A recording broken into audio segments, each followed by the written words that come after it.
তুই তো বাজারি মেয়ে ছেলে, নিজের শরীরটা মানে সোশ্যাল মিডিয়াতে বেচতে বসেছিস। তো ঠিক আছে, সেটাও কোনো ব্যাপার নেই। তা তুই বাজারি মেয়ে ছেলে, তুই রাজনীতিতে গিয়ে না রাজনীতির নেতাদেরকে সাদা গায়ে কালি দাগ লাগানোর চেষ্টা করেছিলিস।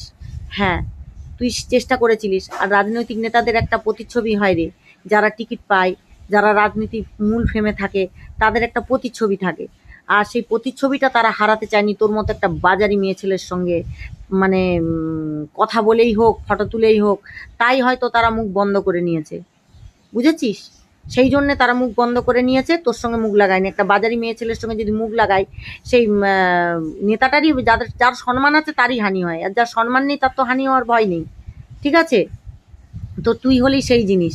আর সেই জন্যে হয়তো রাজনৈতিক নেতারা তোর থেকে দূরত্ব বানিয়ে নিয়েছে। তার মানে এটা ভাবিস না যে তোকে ভয় পেয়েছে, এটা ভাবিস না। আমি তোর পুরানো কথা বলে দিলাম।